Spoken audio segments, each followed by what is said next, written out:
ಮಾಧ್ಯಮಗಳು ಹಾಗೆ ರಾಷ್ಟ್ರೀಯ ಮಾಧ್ಯಮಗಳು ಕೆಲವನ್ನ ಇನ್ಕ್ಲೂಡ್ ಮಾಡಿಕೊಂಡು ಬಿಹಾರದ ಚುನಾವಣೋತ್ತರ ಸಮೀಕ್ಷೆಯ ಲೆಕ್ಕಾಚಾರದಲ್ಲಿ ಬ್ಯುಸಿ ಇವೆ. ಅದೇ ಚರ್ಚೆ ಕೂಡ ನಡೀತಾ ಇದೆ. ಆದ್ರೆ ರಿಪಬ್ಲಿಕ್ ಮೀಡಿಯಾ ನೆಟ್ವರ್ಕ್ನ ಧ್ಯೇಯ ವಾಕ್ಯ ನೇಷನ್ ಫಸ್ಟ್, ರಾಷ್ಟ್ರ ಮೊದಲು.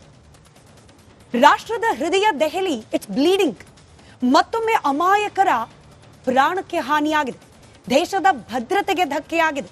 ಹೀಗಾಗಿ ದೇಶಕ್ಕೆ ಸಂಬಂಧಪಟ್ಟ, ದೇಶದ ನಾಗರಿಕರಿಗೆ ಸಂಬಂಧಪಟ್ಟ ಹಾಗೆ ದೇಶದ ಆಂತರಿಕ ಭದ್ರತೆಗೆ ಸಂಬಂಧಪಟ್ಟ ವಿಚಾರ ನಮ್ಮ ಆದ್ಯತೆ. ಹೀಗಾಗಿ ಇವತ್ತಿನ ಮಹಾಭಾರತ ಚರ್ಚಾ ಕಾರ್ಯಕ್ರಮದಲ್ಲಿ ದೆಹಲಿಯಲ್ಲಾದ ಬ್ಲಾಸ್ಟ್, ಇದೇ ವಿಚಾರಕ್ಕೆ ಸಂಬಂಧಪಟ್ಟಂತೆ ಚರ್ಚೆ ಮಾಡ್ತಾ ಇರ್ತೀವಿ. ವೀಕ್ಷಕರೇ, ನಿಮಗೆ ನೆನಪಿರಬಹುದು, ನಿನ್ನೆ ಇದೇ ಮಹಾಭಾರತ ಚರ್ಚೆ ನಡೀತಾ ಇರೋ ಸಂದರ್ಭದಲ್ಲೇ ಅರ್ಧ ಗಂಟೆ ಚರ್ಚೆ ಆಗಿತ್ತು. ದೆಹಲಿಯಿಂದ ಈ ಬ್ರೇಕಿಂಗ್ ನ್ಯೂಸ್ ಬಂತು. ಮೊದಲಿಗೆ CNG ಬ್ಲಾಸ್ಟ್ ಅಂತ ಅನ್ಕೊಂಡಿದ್ವಿ, ನಂತರದಲ್ಲಿ ಅದಕ್ಕೆ ಮೀರಿದ ಯಾವುದೋ ಒಂದು ಅನಾಹುತ ಅಲ್ಲಿ ನಡೆದಿದೆ ಅನ್ನೋದಕ್ಕೆ ಪೂರಕವಾದ ಸಾಕ್ಷ್ಯಗಳು ಸಿಗ್ತಾ ಹೋಯ್ತು. ನಿನ್ನೆ ಮಹಾಭಾರತ ಚರ್ಚಾ ಕಾರ್ಯಕ್ರಮದಲ್ಲಿ ಪರಪ್ಪನ ಅಗ್ರಹಾರ ಕಾರಾಗೃಹದಲ್ಲಿ ಟೆರರಿಸ್ಟ್ಗಳ ಕೈಯಲ್ಲಿ ಮೊಬೈಲ್ ಫೋನ್ ಅಂತ ಹೇಳಿ ಮಾತನಾಡ್ತಾ ಇದ್ರು. ಆಗ ಇಲ್ಲಿ ವಿರೋಧ ಪಕ್ಷದಲ್ಲಿರುವ ಬಿಜೆಪಿ ನಾಯಕರು ಕಾಂಗ್ರೆಸ್ ಸರ್ಕಾರವನ್ನ ಪ್ರಶ್ನೆ ಮಾಡ್ತಾ ಇದ್ರು. ನೀವು ಟೆರರಿಸ್ಟ್ಗಳಿಗೆ ಕುಮ್ಮಕ್ ಕೊಡ್ತಿದ್ದೀರಿ, ಗೃಹ ಮಂತ್ರಿಗಳು ರಾಜೀನಾಮೆ ಕೊಡಬೇಕು ಅಂತ ಹೇಳಿ 24 ಗಂಟೆಯಲ್ಲಿ ಈ ವರಸೆ ಬದಲಾಗಿದೆ. ಕೇಂದ್ರ ಗೃಹ ಸಚಿವರು ರಾಜೀನಾಮೆಯನ್ನ ಕೊಡಬೇಕು, ಪದೇ ಪದೇ ಉಗ್ರರ ದಾಳಿ ಆಗ್ತಾ ಇದೆ, ಆಂತರಿಕ ಭದ್ರತೆ ವಿಫಲವಾಗ್ತಿದೆ ಅಂತ ಹೇಳಿ ಇದೀಗ ಕಾಂಗ್ರೆಸ್ ಬಿಜೆಪಿಯನ್ನ ಪ್ರಶ್ನೆ ಮಾಡ್ತಾ ಇದೆ. ಅಲ್ಲಿಗೆ ದೇಶದ ಭದ್ರತೆ ಹಾಗೆ ಟೆರರ್ ಆಕ್ಟ್ ನಲ್ಲೂ ಕೂಡ ರಾಜಕೀಯ ನಿಂತಿಲ್ಲ. ಎಲ್ಲಾ ವಿಚಾರಗಳನ್ನ ಇವತ್ತಿನ ಮಹಾಭಾರತ ಚರ್ಚಾ ಕಾರ್ಯಕ್ರಮದಲ್ಲಿ ಚರ್ಚೆಗೆ ಒಳಪಡಿಸ್ತಾ ಹೋಗೋಣ. ಚರ್ಚೆಯಲ್ಲಿ ನಮ್ಮ ಜೊತೆಯಲ್ಲಿ ಬಿಜೆಪಿ ಮುಖಂಡರು ಭಾಸ್ಕರ್ ರಾವ್ ಅವರಿದ್ದಾರೆ, ಕಾಂಗ್ರೆಸ್ನ ವಕ್ತಾರರು ಹಾಗೆ ವಕೀಲರು ಆಗಿರುವ ಸೂರ್ಯ ಮುಕುಂದರಾಜ್ ಅವರಿದ್ದಾರೆ, ಹಿರಿಯ ವಕೀಲರು ಎಸ್ ಬಾಲನ್ ಅವರಿದ್ದಾರೆ, ಹಾಗೆ ರಾಜಕೀಯ ವಿಶ್ಲೇಷಕಿ ರಶ್ಮಿ ಸಾವಂತ್ ಅವರು ದೆಹಲಿಯಿಂದಲೇ ನೇರವಾಗಿ ಜಾಯಿನ್ ಆಗಿದ್ದಾರೆ. ಹಾಗೆ ಬಿಜೆಪಿಯ ಶಾಸಕರು ಮಹೇಶ್ ತೆಂಗಿನಕಾಯಿ ಅವರು ಕೂಡ ಜಾಯಿನ್ ಆಗಿದ್ದಾರೆ. ನಮಸ್ಕಾರ, ಎಲ್ಲರಿಗೂ ಕಾರ್ಯಕ್ರಮಕ್ಕೆ ಸ್ವಾಗತ.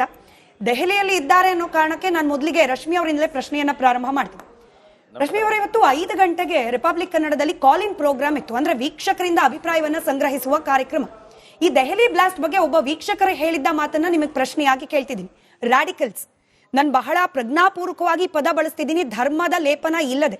ರಾಡಿಕಲ್ಸ್ ಎಲ್ಲೇ ಇದ್ರೂ ಕೂಡ ದೇಶಕ್ಕೆ ಆಪತ್ತೆ. ಅವರು, ನೀವು ಅವರಿಗೆ ಎಜುಕೇಶನ್ ಕೊಟ್ರೆ ಬಾಂಬ್ ಮಾಡ್ತಾರೆ, ಎಜುಕೇಶನ್ ಕೊಡದೆ ಹೋದ್ರೆ ಕೈಯಲ್ಲಿ ಹಿಡ್ಕೊಂಡು ಕಲ್ ತೂರ್ತಾರೆ. ಹೀಗಾಗಿ ಅವರನ್ನ ನೀವು ಚೇಂಜ್ ಮಾಡ್ಲಿಕ್ಕೆ ಹೋಗ್ಬಾರ್ದು, ಎಲಿಮಿನೇಟ್ ಮಾಡಬೇಕು. ಇದು ಈ ದೇಶದ ನಾಗರಿಕರೊಬ್ಬರು ಕೊಟ್ಟ ಅಭಿಪ್ರಾಯ. ಏನ್ ಹೇಳ್ತೀರಿ ದೆಹಲಿಯ ಬ್ಲಾಸ್ಟ್ ಅನ್ನ ಗಮನದಲ್ಲಿಟ್ಕೊಂಡು? ಸ್ಮಿತಾ ಅವರೇ, ಹೀಗಾಗಿ ದೆಹಲಿಯ ಬ್ಲಾಸ್ಟ್ ನ ತನಿಖೆ ಆಗ್ತಾ ಇದೆ. ಈ ತನಿಖೆಯ ಪ್ಯಾಟರ್ನ್ ನೋಡ್ಲಿಕ್ಕೆ ಹೋದ್ರೆ ಫರೀದಾಬಾದ್ ಇಂದ 2900 ಕಿಲೋ ಅಮೋನಿಯಂ ನೈಟ್ರೇಟ್ ಇದನ್ನು ಪೊಲೀಸ್ ಅವರು ಸೀಸ್ ಮಾಡಿದ್ರು. ಆ ಸೀಸ್ ಮಾಡಿದ್ದು ಒಂದು ಡಾಕ್ಟರ್ ಅವರ ಮನೆಯಿಂದ. ಅವರ ಇಡೀ ಟೀಮ್ ಅಲ್ಲಿ, ಅವರ ಟೀಮಿನ ಎಲ್ಲ ಮೆಂಬರ್ಸ್ ಅನ್ನು ಹಿಡಿದ್ರು ಪೊಲೀಸರು. They were all doctors. ಇವಾಗ the person who is responsible for suicide bomb ಇಲ್ಲಿ ದೆಹಲಿಯಲ್ಲಿ, ಅವರು ಇವರಿಗೆ ಲಿಂಕ್ ಆದ ಡಾಕ್ಟರ್ ಅಂತ ಸೋರ್ಸ್ ಇಂದ ಇವಾಗ ನ್ಯೂಸ್ ಬರ್ತಾ ಇದೆ. ಡೆಲ್ಲಿಯ ಎಲ್ಲ ನ್ಯೂಸ್ ಔಟ್ಲೆಟ್ಸ್ ಅಲ್ಲಿ ಇದೊಂದು ಥ್ರೂ ಸೋರ್ಸಸ್ ಅಂತ ಈ ನ್ಯೂಸ್ ಬರ್ತಾ ಉಂಟು. ಸೊ ನಿಮ್ಗೆ ಹೇಳಿದ ಒಂದು ರೆಸ್ಪಾನ್ಸ್, ನೀವು ಕೇಳಿದ ಪ್ರಶ್ನೆ, ಇಟ್ ಇಸ್ ರೈಟ್. ಅದು ತುಂಬಾ ಜನರಿಗೆ ಈಗ ಯಾರೆಲ್ಲ ತುಂಬಾ ಪೊಲಿಟಿಕಲ್ ಕರೆಕ್ಟ್ನೆಸ್ ಅಂತ ಯಾರೆಲ್ಲ ಒಂಥರ ಕಮೆಂಟ್ ಮಾಡ್ಲಿಕ್ಕೆ ಹೋಗ್ತಾರೆ, ಅವರಿಗೆ ಇಷ್ಟ ಆಗ್ಲಿಕ್ಕೆ ಇಲ್ಲ. ಬಟ್ ಈಗ ನೋಡ್ಲಿಕ್ಕೆ ಹೋದ್ರೆ ನಮ್ಮ ದೇಶದ ಒಂದು ಇಂಟರ್ನಲ್ ಸೆಕ್ಯೂರಿಟಿಗೆ asking these questions is very necessary. ಯಾಕಂದ್ರೆ end of the day, even with all the education ಇದ್ರೂ ಕೂಡ ಇವರು ಡಾಕ್ಟರ್ಸ್ ಇದೇ ಕೆಲಸ ಮಾಡುದಾದ್ರೆ ವಾಟ್ ಇಸ್ ದ ರಿಯಾಲಿಟಿ ಅಂತ ಗೊತ್ತಾಗುದಿಲ್ಲ. ಎಜುಕೇಶನ್ ಇದ್ರೂ ಇಲ್ಲದಿದ್ರೂ ರ್ಯಾಡಿಕಲಿಸಮ್ ಏನಿದೆ ಅದನ್ನು ಸಾಲ್ವ್ ಮಾಡಬೇಕು. And solving that is a big challenge. ಇವಾಗ ಕಾಂಗ್ರೆಸ್ನ ತುಂಬಾ ಮುಖಂಡರು ಮುಂದೆ ಬಂದಿದ್ದಾರೆ. They are saying that Amit Shah ಅವರು ರಿಸೈನ್ ಮಾಡಬೇಕು, ಅವರೇ ರೆಸ್ಪಾನ್ಸಿಬಲ್ ಅಂತ. ಬಟ್ ಕಾಂಗ್ರೆಸ್ ಗವರ್ಮೆಂಟ್ ಇಷ್ಟು ವರ್ಷಗಳ ಕಾಲ ಪವರ್ ಅಲ್ಲಿ ಇದ್ದಾಗ ಅವ್ರು ಏನ್ ಮಾಡಿದ್ರು? ಯಾಸಿನ್ ಮಲಿಕ್ ಅನ್ನು ನಮ್ಮ ಆಗದ ಪ್ರೈಮ್ ಮಿನಿಸ್ಟರ್ ಮನಮೋಹನ್ ಸಿಂಗ್ ಅವರು ಕರೆದು ಅವರಿಗೆ ಒಂಥರ ಫಾರ್ ಡೈಲಾಗ್ ಅವರನ್ನು ಕೂರಿಸಿದ್ದಾರೆ. ಒಬ್ರು ಟೆರರಿಸ್ಟ್ ಅನ್ನು ಕೂರಿಸಿ ಅವ್ರ ಜೊತೆಗೆ ಏನ್ ಡೈಲಾಗ್ ಮಾಡಬಹುದು? What dialogue can you have with terrorists? ಅದು ಬಿಟ್ಟು ನಮ್ಮ ಕರ್ನಾಟಕದಲ್ಲೇ ನೋಡ್ಬೋದು, ತುಂಬಾ ಈ PFI SDPI ಆಕ್ಟಿವಿಸ್ಟ್ ಯಾರನ್ನೆಲ್ಲ ಜೈಲಲ್ಲಿ ಹಾಕಿದ್ರು, ಯಾರ ಮೇಲೆಲ್ಲ ಕೇಸ್ ನಡೀತಾ ಇತ್ತು, ಜೈಲಲ್ಲ ಯಾರ ಮೇಲೆಲ್ಲ ಕೇಸ್ ನಡೀತಾ ಇತ್ತು, ಆ ಎಲ್ಲಾ ಕೇಸನ್ನು ವಾಪಸ್ ತಕೊಂಡಿದ್ದಾರೆ ಕರ್ನಾಟಕ ಕಾಂಗ್ರೆಸ್ ಅವರು. ಈ ತರ ನೀವು ಟೆರರ್ ಫ್ರೆಂಡ್ಲಿ ಒಂಥರ ಎನ್ವೈರ್ಮೆಂಟ್ ಕ್ರಿಯೇಟ್ ಮಾಡಿದ್ರೆ ಅದನ್ನು ಕಾಂಬ್ಯಾಟ್ ಮಾಡೋದು ಇಟ್ ಇಸ್ ವೆರಿ ಡಿಫಿಕಲ್ಟ್. ಇವಾಗ ಬಿಜೆಪಿ ಸರ್ಕಾರ ಬಂದು 10 ವರ್ಷ ಆದದ್ದು, ಬಟ್ ಅದ್ರ ಮುಂಚೆ ಇದ್ದ ಒಂದು 50-60 ವರ್ಷಗಳ ಕಾಲ ಈ ತರ ಟೆರರಿಸ್ಟ್ಗೆ ತುಂಬಾ ಫ್ರೀ ಪಾಸ್ ಸಿಕ್ಕಿದೆ. ಅದ್ರಿಂದವೇ ಕಾಶ್ಮೀರದಲ್ಲಿ ಇಷ್ಟು ದೊಡ್ಡ ಪ್ರಾಬ್ಲಮ್ ಆದದ್ದು, because there was so much free pass. ನೀವೇನ್ ಮಾಡಿದ್ರು ನಿಮ್ಮನ್ನು ಮಾಧ್ಯಮಗಳು ಹಾಗೆ ರಾಷ್ಟ್ರೀಯ ಮಾಧ್ಯಮಗಳು ಕೆಲವನ್ನ ಇನ್ಕ್ಲೂಡ್ ಮಾಡಿಕೊಂಡು ಬಿಹಾರದ ಚುನಾವಣೋತ್ತರ ಸಮೀಕ್ಷೆಯ ಲೆಕ್ಕಾಚಾರದಲ್ಲಿ ಬ್ಯುಸಿ ಇವೆ. ಅದೇ ಚರ್ಚೆ ಕೂಡ ನಡೀತಾ ಇದೆ. ಆದ್ರೆ ರಿಪಬ್ಲಿಕ್ ಮೀಡಿಯಾ ನೆಟ್ವರ್ಕ್ನ ಧ್ಯೇಯ ವಾಕ್ಯ ನೇಷನ್ ಫಸ್ಟ್, ರಾಷ್ಟ್ರ ಮೊದಲು. ರಾಷ್ಟ್ರದ ಹೃದಯ ದೆಹಲಿ, ಇಟ್ಸ್ ಬ್ಲೀಡಿಂಗ್. ಮತ್ತೊಮ್ಮೆ ಅಮಾಯಕರ ಪ್ರಾಣಕ್ಕೆ ಹಾನಿಯಾಗಿದೆ, ದೇಶದ ಭದ್ರತೆಗೆ ಧಕ್ಕೆಯಾಗಿದೆ. ಹೀಗಾಗಿ ದೇಶಕ್ಕೆ ಸಂಬಂಧಪಟ್ಟ, ದೇಶದ ನಾಗರಿಕರಿಗೆ ಸಂಬಂಧಪಟ್ಟ ಹಾಗೆ ದೇಶದ ಆಂತರಿಕ ಭದ್ರತೆಗೆ ಸಂಬಂಧಪಟ್ಟ ವಿಚಾರ ನಮ್ಮ ಆದ್ಯತೆ.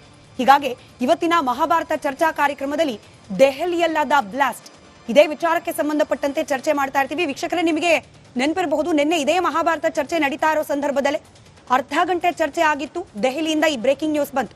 ಮೊದಲಿಗೆ CNG ಬ್ಲಾಸ್ಟ್ ಅಂತ ಅನ್ಕೊಂಡಿದ್ವಿ, ನಂತರದಲ್ಲಿ ಅದಕ್ಕೆ ಮೀರಿದ ಯಾವುದೋ ಒಂದು ಅನಾಹುತ ಅಲ್ಲಿ ನಡೆದಿದೆ ಅನ್ನೋದಕ್ಕೆ ಪೂರಕವಾದ ಸಾಕ್ಷ್ಯಗಳು ಸಿಗ್ತಾ ಹೋಯ್ತು. ನಿನ್ನೆ ಮಹಾಭಾರತ ಚರ್ಚಾ ಕಾರ್ಯಕ್ರಮದಲ್ಲಿ ಪರಪ್ಪನ ಅಗ್ರಹಾರ ಕಾರಾಗೃಹದಲ್ಲಿ ಟೆರರಿಸ್ಟ್ಗಳ ಕೈಯಲ್ಲಿ ಮೊಬೈಲ್ ಫೋನ್ ಅಂತ ಹೇಳಿ ಮಾತನಾಡ್ತಾ ಇದ್ರು. ಆಗ ಇಲ್ಲಿ ವಿರೋಧ ಪಕ್ಷದಲ್ಲಿರುವ ಬಿಜೆಪಿ ನಾಯಕರು ಕಾಂಗ್ರೆಸ್ ಸರ್ಕಾರವನ್ನ ಪ್ರಶ್ನೆ ಮಾಡ್ತಾ ಇದ್ರು. ನೀವು ಟೆರರಿಸ್ಟ್ಗಳಿಗೆ ಕುಮ್ಮಕ್ ಕೊಡ್ತಿದ್ದೀರಿ, ಗೃಹ ಮಂತ್ರಿಗಳು ರಾಜೀನಾಮೆ ಕೊಡಬೇಕು ಅಂತ ಹೇಳಿ. 24 ಗಂಟೆಯಲ್ಲಿ ಈ ವರಸೆ ಬದಲಾಗಿದೆ.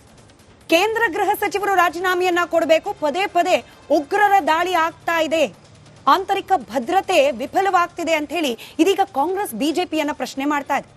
ಅಲ್ಲಿಗೆ ದೇಶದ ಭದ್ರತೆ ಹಾಗೆ ಟೆರರ್ ಆಕ್ಟ್ ನಲ್ಲೂ ಕೂಡ ರಾಜಕೀಯ ನಿಂತಿಲ್ಲ.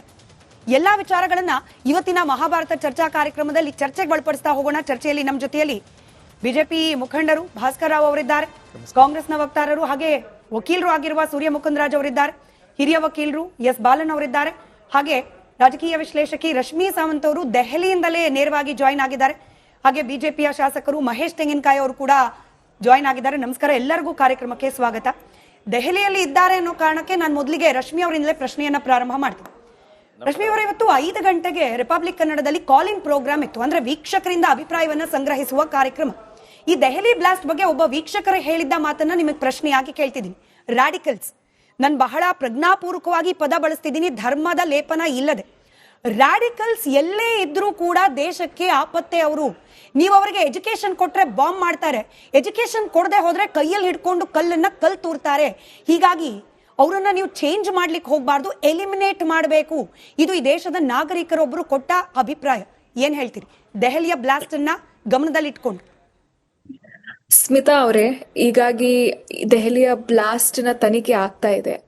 ಈ ತನಿಖೆಯ ಪ್ಯಾಟರ್ನ್ ನೋಡ್ಲಿಕ್ಕೆ ಹೋದ್ರೆ ಫರೀದಾಬಾದ್ ಇಂದ 2900 ಕಿಲೋ ಅಮೋನಿಯಂ ನೈಟ್ರೇಟ್ ಇದನ್ನು ಪೊಲೀಸ್ ಅವರು ಸೀಸ್ ಮಾಡಿದ್ರು. ಆ ಸೀಸ್ ಮಾಡಿದ್ದು ಒಂದು ಡಾಕ್ಟರ್ ಅವರ ಮನೆಯಿಂದ. ಅವರ ಇಡೀ ಟೀಮ್ ಅಲ್ಲಿ, ಅವರ ಟೀಮಿನ ಎಲ್ಲ ಮೆಂಬರ್ಸ್ ಅನ್ನು ಹಿಡಿದ್ರು ಪೊಲೀಸರು. They were all doctors. ಇವಾಗ the person who was responsible for suicide bomb ಇಲ್ಲಿ ದೆಹಲಿಯಲ್ಲಿ, ಅವರು ಇವರಿಗೆ ಲಿಂಕ್ ಆದ ಡಾಕ್ಟರ್ ಅಂತ ಸೋರ್ಸ್ ಇಂದ ಇವಾಗ ನ್ಯೂಸ್ ಬರ್ತಾ ಇದೆ. ಡೆಲ್ಲಿಯ ಎಲ್ಲ ನ್ಯೂಸ್ ಔಟ್ಲೆಟ್ಸ್ ಅಲ್ಲಿ ಇದೊಂದು ಥ್ರೂ ಸೋರ್ಸಸ್ ಅಂತ ಈ ನ್ಯೂಸ್ ಬರ್ತಾ ಉಂಟು. ಸೊ ನಿಮ್ಗೆ ಹೇಳಿದ ಒಂದು ರೆಸ್ಪಾನ್ಸ್, ನೀವು ಕೇಳಿದ ಪ್ರಶ್ನೆ, ಇಟ್ ಇಸ್ ರೈಟ್. ಅದು ತುಂಬಾ ಜನರಿಗೆ ಈಗ ಯಾರೆಲ್ಲ ತುಂಬಾ ಪೊಲಿಟಿಕಲ್ ಕರೆಕ್ಟ್ನೆಸ್ ಅಂತ ಯಾರೆಲ್ಲ ಒಂಥರ ಕಮೆಂಟ್ ಮಾಡ್ಲಿಕ್ಕೆ ಹೋಗ್ತಾರೆ, ಅವರಿಗೆ ಇಷ್ಟ ಆಗ್ಲಿಕ್ಕೆ ಇಲ್ಲ. ಬಟ್ ಈಗ ನೋಡ್ಲಿಕ್ಕೆ ಹೋದ್ರೆ ನಮ್ಮ ದೇಶದ ಒಂದು ಇಂಟರ್ನಲ್ ಸೆಕ್ಯೂರಿಟಿಗೆ asking these questions is very necessary. ಯಾಕಂದ್ರೆ end of the day, even with all the education ಇದ್ರೂ ಕೂಡ ಇವರು ಡಾಕ್ಟರ್ಸ್ ಇದೇ ಕೆಲಸ ಮಾಡುದಾದ್ರೆ ವಾಟ್ ಇಸ್ ದ ರಿಯಾಲಿಟಿ ಅಂತ ಗೊತ್ತಾಗುದಿಲ್ಲ. ಎಜುಕೇಶನ್ ಇದ್ರೂ ಇಲ್ಲದಿದ್ರೂ ರ್ಯಾಡಿಕಲಿಸಮ್ ಏನಿದೆ ಅದನ್ನು ಒಂದು ಅದನ್ನು ಸಾಲ್ವ್ ಮಾಡಬೇಕು. And solving that is a big challenge. ಇವಾಗ ಕಾಂಗ್ರೆಸ್ನ ತುಂಬಾ ಮುಖಂಡರು ಮುಂದೆ ಬಂದಿದ್ದಾರೆ. They are saying that Amit Shah ಅವರು ರಿಸೈನ್ ಮಾಡಬೇಕು, ಅವರೇ ರೆಸ್ಪಾನ್ಸಿಬಲ್ ಅಂತ. ಬಟ್ ಕಾಂಗ್ರೆಸ್ ಗವರ್ಮೆಂಟ್ ಇಷ್ಟು ವರ್ಷಗಳ ಕಾಲ ಪವರ್ ಅಲ್ಲಿ ಇದ್ದಾಗ ಅವ್ರು ಏನ್ ಮಾಡಿದ್ರು? ಯಾಸಿನ್ ಮಲಿಕ್ ಅನ್ನು ನಮ್ಮ ಆಗದ ಪ್ರೈಮ್ ಮಿನಿಸ್ಟರ್ ಮನಮೋಹನ್ ಸಿಂಗ್ ಅವರು ಕರೆದು ಅವರಿಗೆ ಒಂಥರ ಫಾರ್ ಡೈಲಾಗ್ ಅವರನ್ನು ಕೂರಿಸಿದ್ದಾರೆ. ಒಬ್ರು ಟೆರರಿಸ್ಟ್ ಅನ್ನು ಕೂರಿಸಿ ಅವ್ರ ಜೊತೆಗೆ ಏನ್ ಡೈಲಾಗ್ ಮಾಡಬಹುದು? What dialogue can you have with terrorists? ಅದು ಬಿಟ್ಟು ನಮ್ಮ ಕರ್ನಾಟಕದಲ್ಲೇ ನೋಡ್ಬೋದು, ತುಂಬಾ ಈ PFI SDPI ಆಕ್ಟಿವಿಸ್ಟ್ ಯಾರನ್ನೆಲ್ಲ ಜೈಲಲ್ಲಿ ಹಾಕಿದ್ರು, ಯಾರ ಮೇಲೆಲ್ಲ ಕೇಸ್ ನಡೀತಾ ಇತ್ತು, ಜೈಲಲ್ಲ ಯಾರ ಮೇಲೆಲ್ಲ ಕೇಸ್ ನಡೀತಾ ಇತ್ತು, ಆ ಎಲ್ಲಾ ಕೇಸನ್ನು ವಾಪಸ್ ತಕೊಂಡಿದ್ದಾರೆ ಕರ್ನಾಟಕ ಕಾಂಗ್ರೆಸ್ ಅವರು. ಈ ತರ ನೀವು ಟೆರರ್ ಫ್ರೆಂಡ್ಲಿ ಒಂಥರ ಎನ್ವೈರ್ಮೆಂಟ್ ಕ್ರಿಯೇಟ್ ಮಾಡಿದ್ರೆ ಅದನ್ನು ಕಾಂಬ್ಯಾಟ್ ಮಾಡೋದು ಇಟ್ ಇಸ್ ವೆರಿ ಡಿಫಿಕಲ್ಟ್. ಇವಾಗ BJP ಸರ್ಕಾರ ಬಂದು 10 ವರ್ಷ ಆದದ್ದು, ಬಟ್ ಅದ್ರ ಮುಂಚೆ ಇದ್ದ ಒಂದು 50-60 ವರ್ಷಗಳ ಕಾಲ ಈ ತರ ಟೆರರಿಸ್ಟ್ಗೆ ತುಂಬಾ ಫ್ರೀ ಪಾಸ್ ಸಿಕ್ಕಿದೆ. ಅದ್ರಿಂದವೇ ಕಾಶ್ಮೀರದಲ್ಲಿ ಇಷ್ಟು ದೊಡ್ಡ ಪ್ರಾಬ್ಲಮ್ ಆದದ್ದು, because there was so much free pass. ನೀವೇನ್ ಮಾಡಿದ್ರು ನಿಮ್ಮನ್ನು ನಮ್ಮ